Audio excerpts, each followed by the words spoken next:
the NBA is so hard for me. It's so hard for me. Steve Kerr and Doc Rivers, two gym coaches, is basically what they are. These are guys that wear whistles around their neck and coach basketball. Who was what was the name of the coach in the White Shadow, Steve? Ken Howard, Coach Ken Reeves, Coach Reeves. Coach Reeves. Yeah, this is Coach. Scap, you familiar with the White Shadow? Do you know what the White Shadow is? Yeah, you're a basketball guy. Two guys that should be teaching uh, gym class in a high school somehow have become geopolitical experts and can second guess ICE, and they jumped into this whole Minneapolis thing. Let's play Steve Kerr first, talking about the young woman who was killed trying to block ICE agents from doing their job. Let's hear from Steve Kerr. Well, I'm glad that the Timberwolves, recognized, her life and the tragic nature of her death, and it's shameful, really, that in our country we can have law enforcement officers who commit murder and seemingly get away with it. It's shameful that the government can come out and lie about what happened when there's video and witnesses who have all come out and disputed what the government is saying. So very demoralizing, devastating to lose, anyone's life, especially in that matter. So it's terribly sad for her family and for her and for that city. And I'm glad the Timberwolves came out and expressed that sadness. What happened in Minnesota was a straight up murder, in my opinion, and it's awful.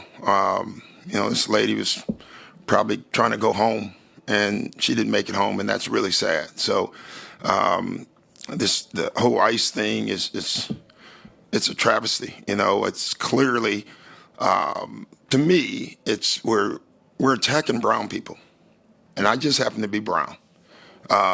And I don't think it should just be brown people who are upset at this. I think we all have to be. I don't care what side of this thing you are on politically. What's going on in our country right now is absolutely wrong as far as the race stuff. The politics, I'm not going to get into. The race stuff, I will, and it's just wrong, and we have to do something. But the only thing we can do right now is keep speaking up because it doesn't seem like they care. And that's troublesome. Last thing I'm going to say, because I don't want to stay on this, but I could. I keep thinking about kids. And when I grew up, the president was always the role model. And I think about that and the effect of being a bully, lying. How is that good for our kids? And that worries me for our future. So, Dumb and Dumber here. Who's the dumbest, Steve? Steve Kerr or Doc Rivers? Well, I mean, again, that's the old question: what's worse, gonorrhea or syphilis? I mean, neither are good. Stuff like this used to, I don't say upset me, but it would perturb me. But my attitude is this now: when athletes or people of this ilk say, "Well, I have a platform." I have a responsibility to speak out. And I said, I can't argue with that. But however, guys, I have the option to tune you out. Honestly, I'm not even so sure why they're speaking out on it.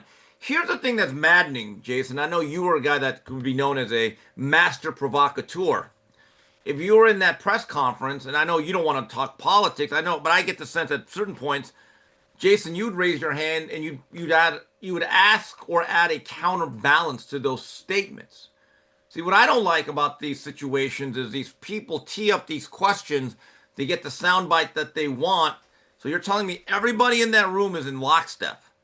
Like they're all going to agree that nobody's going to raise it, and give a counter or a differing viewpoint. That's the thing that does frustrate me. Bad business. I don't get it. I don't understand why Adam Silver allows it, other than these leagues are mouthpieces for leftists. They're part of the propaganda machine for leftists. Scap, your thoughts? Yeah, I mean, it's honestly, it's just disgusting, if you ask me. But both, I can't pick. I'm with Steve. I can't pick which one is worse.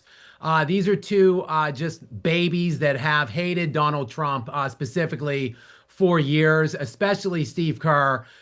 He just whines and complains and cries consistently with any chance that he gets, any opportunity that is allotted to him. And I'm actually going to disagree with Steve on this. They have become famous people because sports gave them the platform to become famous, right? Like sports platformed these guys in the first place. So my suggestion to both of them would be to take the platform that they have gained from sports, leave sports, go and use your fame. Then if you want to become a political activist in some way, go do it on your own time. But while you're sitting behind or in front of the banner with your team on it, which is sanctioned by the NBA, sit there, shut your mouth. Don't talk about this stuff. Answer the basketball questions, and let's just talk about sports, for God's sakes. Like, please, when and why and how did we reach this point where anybody cares what like professional athletes or professional athletic coaches have to say about politics? Like, I just don't get it. Just shut up. Like, that would be my suggestion to both Doc Rivers and Steve Kerr. I agree with you, Scap, but Steve, I really like your point in terms of the failure of the media. Doc Rivers is arguing that, this is an attack on brown people, and no one's, hold on. Renee Good is a white woman. What are we doing here?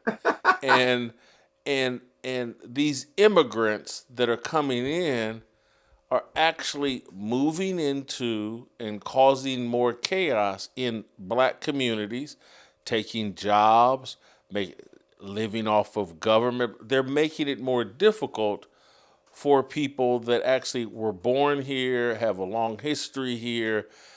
Doc is painting this as some sort of racial issue rather than an American issue.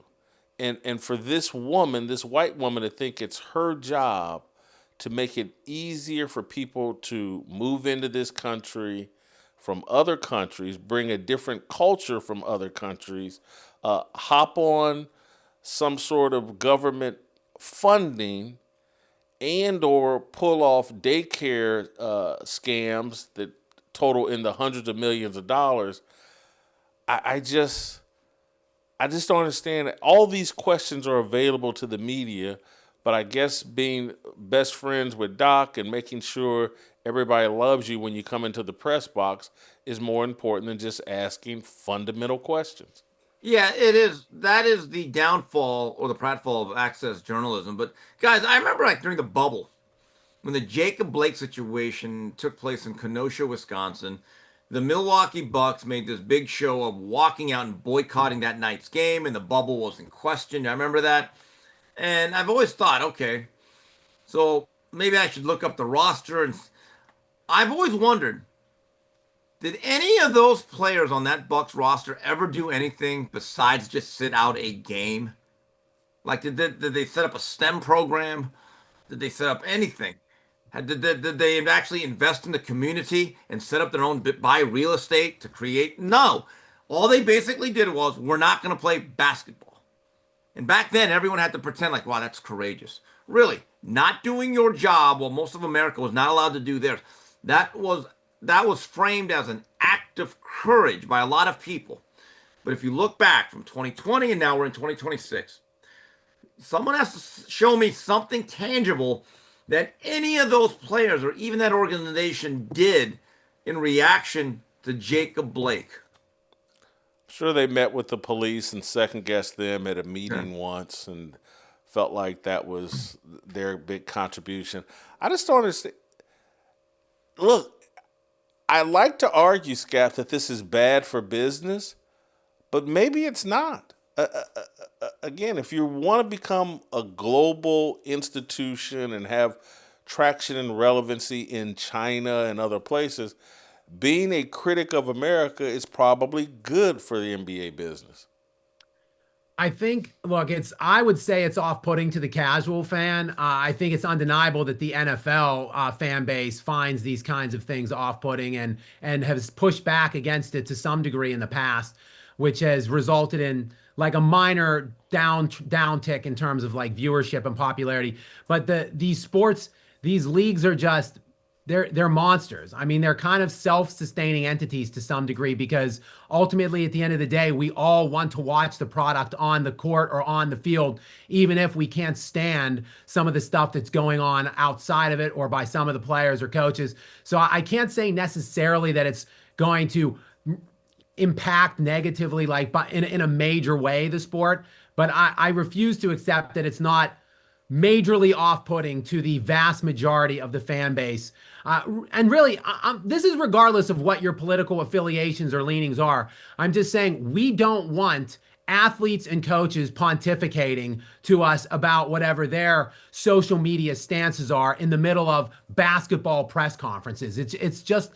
There should be substantial action taken by the league offices in terms of fines, maybe some suspensions for Kerr and for Rivers. But of course, as we know, there won't be because the NBA is as woke as they come in terms of all of the major, sports in this country.